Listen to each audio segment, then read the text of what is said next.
And we're live. It's a Wednesday afternoon. It's just past 2:30 p.m. We're a bit late, but it's so much going on here at KTH Innovation. Techniking in one, live from Stockholm, Sweden. Donnie with your Innovation Fika every Wednesday, 2:30 p.m. Your innovation coffee break with something super interesting. Always a super interesting person, always a super interesting subject, and of course, an incredibly interesting discussion. Today, we've managed to double the audience from last week, so I'm really happy to see the crowds building up here at Techniking in One. It's amazing. My name is Donnie. I do this every Wednesday, 2:30 p.m. Apart from that, I post almost daily on LinkedIn and Instagram about innovation, startups, entrepreneurship, and similar stuff. I've also started posting the same things, but on video format on TikTok. So if you want to follow me there, do that as well. Donnie S. Liganis on all channels. Follow me there, and all content on Medium. All of my now 390 posts in one go on Medium as well. So check that out. But enough about me, enough about that. We are here today to talk to from Green Room, where he's sitting with all the other celebrities, of course, Mr. Gustav Notander. Thank you, Donnie. Welcome. Thank you. I look so very short in this picture, and you look so very tall. Maybe I should do the Sylvester Stallone thing and actually stand on a telephone book. He did that in the Rocky films. He actually stood on a box, so he looked as tall as the people he was fighting. Or maybe have special shoes. I could have elevator shoes, like they had in the Elton John and the guys had in the 70s. That would be cool. And maybe we could do something like that, and I could sort of adjust myself depending on who I'm meeting. That would be kind of cool. Anyway, welcome, Gustav Notander. Today we're going to talk about. Let me do this and add Mr. Gustav Notander here, business development coach at KTH Innovation. You're my colleague here at KTH, but not everybody knows that out there. So in short, who are you and what do you do at KTH Innovation? Okay. So my name is Gustav Notander. I'm one of the business coaches at KTH Innovation, colleague of yours, as you said. I've been working here since we started KTH Innovation in its current form back in 2007. So it's been a couple of years. I was actually the first employee when we started. So it was our head of department, Lisa, and then I was hired as You were like the intern at 15 years of age or something like that. Yeah. Something like that. No, but then I'm basically working with helping the students and researchers and other staff to commercialize their research results and develop business ideas. And it's all about the hands-on practical day-to-day support that we can give them, just like yourself. Just like myself. Yes. But you've also spent a lot of time with the infrastructure and the tools and the templates and things that actually is the support of KTH Innovation. Because I often get the question, how not only how is Sweden so innovative, but how do you manage to have such a high deal flow at KTH Innovation because you work with so many cases? And I always say it's infrastructure, it's structure that actually enables us to work with many cases. And you are one of the minds behind that. Yeah, I mean, it's true. Coming in as the first one and all of us who were at the very beginning, we realized right off the bat that we will have to build a process around this.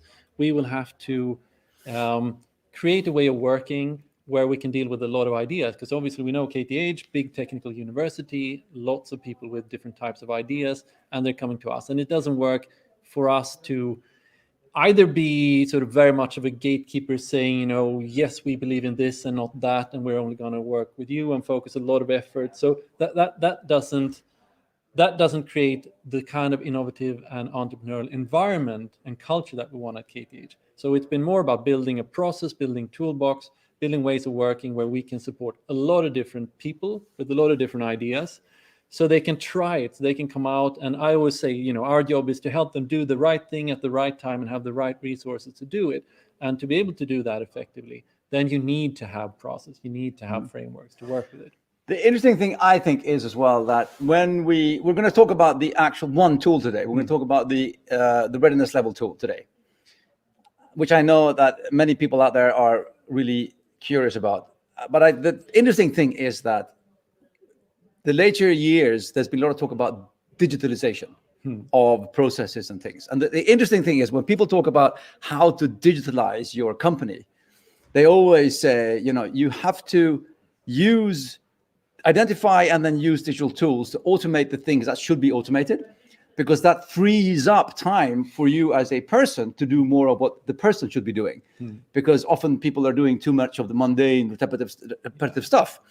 And the interesting thing is that that's the way we've been thinking from the start, without maybe, we've done a lot of value mapping and things like that. I know that, but it's a really interesting way of thinking that you need a good structure to be able to improvise and to be able to actually, to be able to work with what you're supposed to be doing. And I'll just put another address on here for the people as well, the KTH Innovation Readiness Level.com, which is actually the website, because we've actually published this tool now.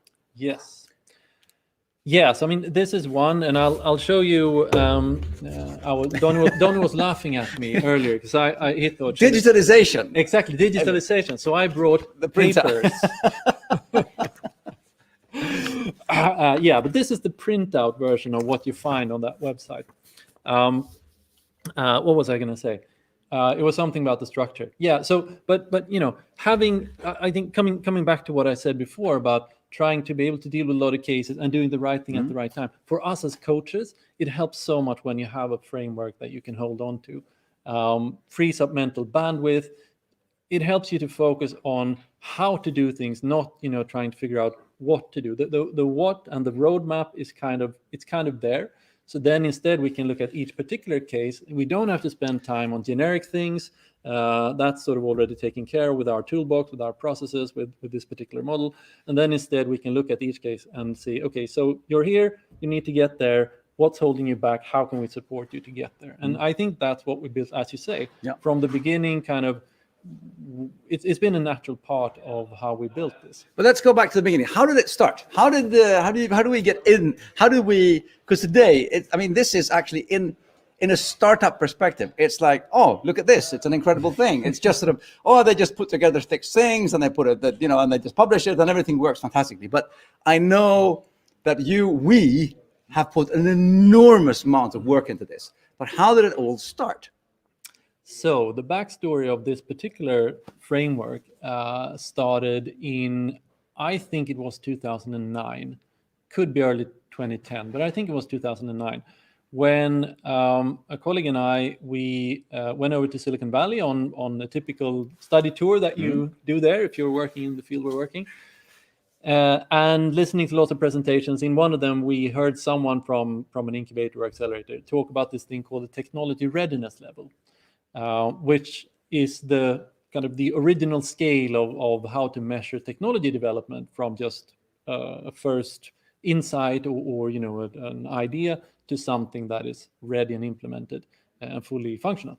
It comes from NASA, the American Space Agency, and they've been using it since the 60s or 70s or something like that. Basically, long story short, we heard that, we looked at each other and said, that sounds like a really useful tool for us, because we are in the situation all the time when we have a student or a researcher coming to us. You sit in the first meeting, you talk about the idea, and then you come to the question, so how far have you come in the development? And then you get some story around, we have a prototype, we've been working on this for 10 years, blah, blah, blah. But it's still really hard to kind of match what they're saying with what I'm hearing and understanding. So we thought, why not have this scale from 1 to 9 with clear definitions? We put it on the table. We can just, point the finger. If you look at this scale, where are you now? And then that takes 1 minute, 2 minutes. You sit there and like, oh, yeah, but actually we're on level 3. Okay, fine, perfect. Then the conversation from there on is so much easier. You know where you're at, and you can start talking about how do you move further. So it started with TRL. Then after using that for a while, we realized very useful tool, very useful in our coaching, very useful for the cases, for the people with ideas. But technology is not the only area that we talk about. There are lots of things you need to work with. So the other obvious question that we always have is, so who's your customer? Like, how do you know? How have you talked to anyone about this? And again, kind of a pedagogical challenge of figuring out. So we thought, why don't we make in the same format, why don't we make a scale called Customer Readiness Level, where it's all about figuring out from sort of you having maybe no idea of who the customer is, all the way from understanding your customer, getting your stuff in the hands of your customer, to actually selling and having real sales. And that was sort of where it started. And then over the years, we've been kind of looking at all the areas that we feel are the most important ones. We're at 6 sort of dimensions, or 6 different areas that we're focusing on right now.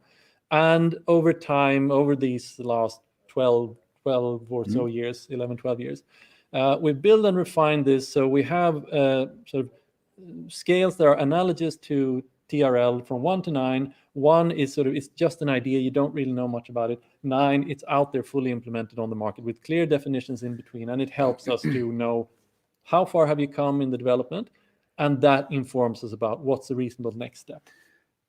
And I think so it started as a NASA tool back in the 60s. Distributed teams all over the US trying to build rockets, and they needed something to sync where they were and how far they'd come.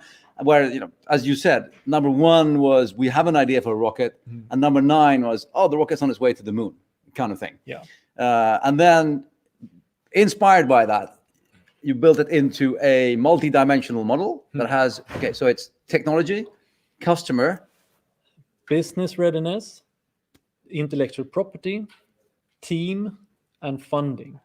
Yeah. So those different ones, and it's interesting because it's I've been a big part of developing it as well, and I mean I come from the software side, and when we're talking about both tech, but also tech and intellectual property, I know we've had a big process of adapting it to software as well. So today the model works equally well for hardware as for software, which I think is really, really cool. And another question to you then is, okay, there's a scale from 1 to 9 in these different dimensions, but how long do we work with cases? I mean, how long are they here at KTH Innovation? Because we're very early.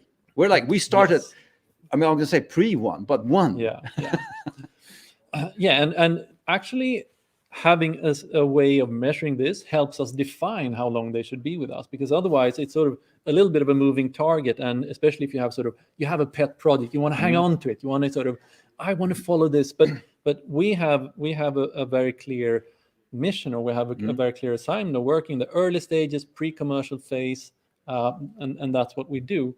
So on these scales, we've been able to say that we typically work with cases until they are somewhere up to maybe level 4 or 5. When they're getting beyond that, sure, there are cases that are beyond that in 1 or 2 levels, but as a general rule of thumb, that's sort of where they would start being ready to move from our type of support to something else. Yeah. Personally, one of my favorite uses for this, I mean, I could say, these 5.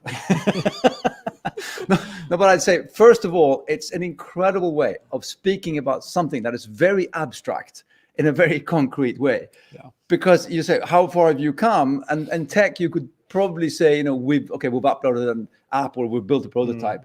But when we're talking about customer and contacts and business readiness, it becomes very, very sort of intangible. Yeah. And this is a perfect way for me as a business coach to have a discussion. And as you said, in a meeting, within a minute, with a finger on a scale, you can actually have a discussion on where are you now? And even more importantly, where are you going? And what would the next step be to get there? Yeah. So it's a very progressive It's a very powerful coaching tool. If you look at coaching, the coaching process in general, it is very much about understanding where you are now and figuring out what to do next, and then working with sort of how do you get there. Yeah. And this saves a ton of time when you're in that process. So it's a really useful tool in sort of our professional life as coaches. We also see that a lot of our teams, they adopt this internally and use it for their own internal project planning and so on. But what's really interesting, coming back to the point of where they are when we stop our support, is that we're also seeing this being used in sort of innovation ecosystems where you try to align. So you have someone, university is working with the earliest stages, and then you have some incubator working there, and you have a science park, and sometimes it can be a little bit almost competition between them but the good projects, or where should they go? We have examples of other places in Sweden where they've sat down these different players around these scales and say, okay, you guys, you focus on from level 1 to 4, you guys focus from 4 to 7, and when they're at 7, then they're ready to go to your place. Yeah. So it has many different Which dimensions. is equally interesting, because again, when people ask me about Sweden when I'm traveling the world, one thing I also say is that, okay, of course we're not perfect. There's so many things that we could do better, but there is a chain of events. Yeah. There's a very super early stage, and then there's the next stage and the next stage. And we kind of work in different, the links of the chain. And this is one part, because we are not alone using this today, are we? How many others out there actually use this tool today? That's a very good question. But I think the last time I checked was around 3 weeks ago. Yep. And then, because as you said, just to backtrack a little bit, this model is available on a website, kthinnovationreadinesslevel.com, which you see on the screen. And there you can just register. It's available on a Creative Commons license, but you register and then you get access to the page where you can download it. And out of the people, about 3 weeks ago, we had around 650 individuals who had registered, and they were representing roughly 550 organizations all around the world, all continents, all types of organizations. We have obviously universities, people like ourselves, incubators, like accelerators. We have investors, we have startup companies, we have big companies with internal R&D work where they want to use this also in their work. So it's actually spread quite a lot, I would say. And as any other framework, it benefits from more people using it, because the more people that use the same wording and the same scales and the same measurements, the easier it is for people to interact and work together. Yes, that's where the communication. I mean, this whole model has two main functions. One is communication. It makes it easier to communicate around how far have you come in the development of your idea. The other one is to help in kind of planning and setting roadmaps and developing. But for the communication part, of course, the more people that have this as a point of reference, the easier it is to communicate around it. Interestingly enough, here in Sweden, it's even been picked up by public authorities like the innovation agency Vinnova. They've started using this, not all the scales, but some of the scales in the reporting in the national incubation program. So all the incubators have to report back to Vinnova how where their companies are that they are supporting, where they are on some of these different innovation readiness levels. So it's one example of how this also can become a tool. Another favorite use I have with it as well is that we have, and this is a later adaptation, not adaptation, but a later sort of evolution for us as well, is that we've worked it into all of the application stages for like funding and grants. So we ask the potential startups to say, we need money to do this, which will move us from this level to this level, which from the start will teach people to understand that, okay, if I'm asking for money and if I can express what it's going to help me do, I have a much higher chance of getting that funding. And I really like that part of it, that we tie it so closely to, performance and execution and doing stuff. Yeah. But I think one of the good things, and I know this from talking to a lot of people who have been interested in this framework, one of the things that's really good is the flexibility. You can use it in lots of different ways. You can use it as the simple, the paper on the table and you point the finger in the meeting. You can use it the way you described, that we have integrating it into funding applications and so on. You could use it, we've done it in some programs that we've run, where you have it as sort of almost like portfolio monitoring, looking in a portfolio of different projects, mapping, visualizing. Because I don't know if you see, I'll put up my paper again. If you can see this, it's a radar diagram, it's a radar chart with these different dimensions that are plotted. And then you can see how different companies or different projects compare to each other. You can follow progress over time. So there's a lot of different ways and there's a lot of flexibility. And I think that's also why it's a useful framework. And for a startup, even though they're detached from an incubator or not at a place or I don't have a coach, for a startup, it's a great tool to create alignment in the team when a tech person is speaking to a marketing person, and vice versa, customer to tech and tech to customer. Perfect. yesterday. Today is December 8th. Yes. Yes. And last night we had a launch here of one of my teams, Protendering. They came here and opened of course, alcohol-free champagne. Of course, because they wanted to celebrate that they launched their product and also got their first customer. And they explicitly said that without the readiness level tool, they would never have gotten to where they are as quickly, because they managed to see, everything that had to be done, and they were sort of like checking everything and progressing forward. And they could also see what wasn't being done, and they had to sort of, pick up and bring forward. So that was a really nice thing to hear. I mean, I can stand here and say it's a great thing, but it's always nice to hear other people say that it was useful for them and it's helped them in their development. But one thing, or one or two things that I think to build on that, is that it's also when people are using it, and when a lot of people are using it, that it kind of creates also feedback, and it helps develop the tool, because this is not static. It's been developed all the time. I think many of the skills that we have right now in the version that's online, they're sort of the fourth or fifth iteration, where you're tweaking words, you're looking at all of this all the time. Now we are working on an updated version where we're going to also get a little bit more kind of explicitly about sustainability issues coming in here in the business model and so on. Yeah.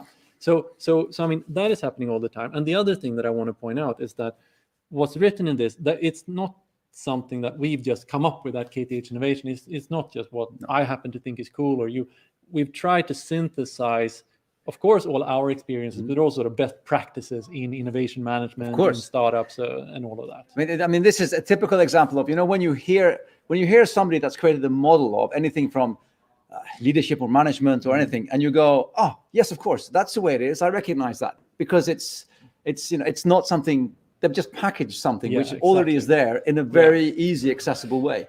And I'd say, as you say, it's synthesizing best practice of innovation management in a tool that anybody can take up and use at any time. And I'd say one last fun thing, I'll just add that as well. I went to visit NASA, was it like 4 or 5 years ago? Yeah. And then they said, we heard you've done some really cool things with our TRL. We need to see this tool. So it actually, it was like full circle where we came back to NASA, and then we showed them our development of the original tool that they'd done in the 60s. I'm looking at the time here. It's getting close to the end of the coffee break. This is just a short coffee break chat. But Gustav, as all guests, always leave us with their top 3 tips. So this is Gustav's top 3 tips to how to start working, not only with the tool, but in general working with frameworks, but this tool in mind especially, with tip number 1 being visualize your progress. Should I elaborate? Please elaborate on that. Yes. I think it's truly underestimated. One of the feedbacks that we get on this model is that, it looks nice. It's visual. Don't underestimate that. If you can visualize progress in some way, here it's on scale thermometers, you could visualize it however you want. But it helps, it motivates, it do it. Yeah, and it's like a financial slide where you have a roadmap. Yeah. We've done this. We're here. We're going there. We need this to achieve that, and so you see what's. So visualize your progress. It not only looks nice, it's very practical as well, and it helps you communicate. Tip number 2: structure frees up bandwidth. Yes, it's what we talked about before. When you don't have to stop all the time and think, what's the next step? What's the next step? Then you can instead focus on how do I get there? Because that's really the hard part. So wasting time on just trying to, what is a reasonable next step? Well, if you have some way of taking a shortcut there and okay, so this is a reasonable next step, fine. Now, how do we get there? And that is another thing. People we work with are really smart people.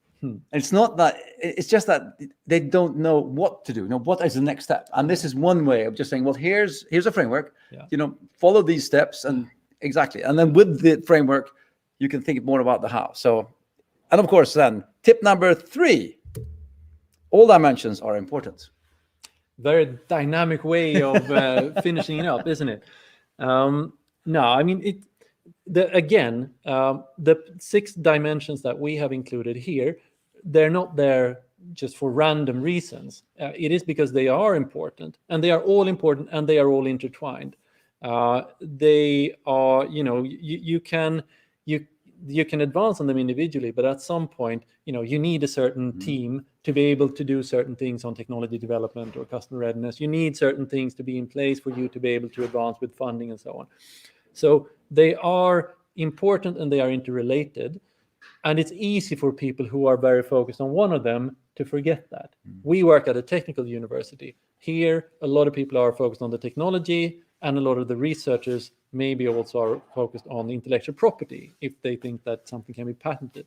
If you come from a business school, maybe you focus on the customer and the business model and just think, well, technology, that always solves itself. But everything is important, and it is intertwined. So I think that's also an important lesson to take with you. But I think all of these tips are also good, generic, solid tips for anybody that's running a project to understand that, with visualization comes communication and understanding. With a good structure, you can actually focus on more on how to do things and not have to think of what am I supposed to be doing. And then, of course, make sure that you have, the full picture. You talk about, I need the big picture, I need a helicopter perspective and things like that. Well, that is what it is. But go ahead.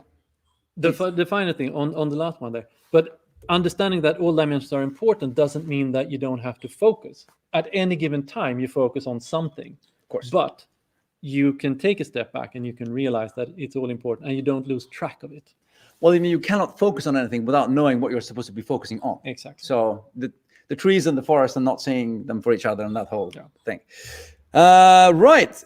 Gustav Notander, thank you so much for joining the Innovation Fika. We'll just put this on again.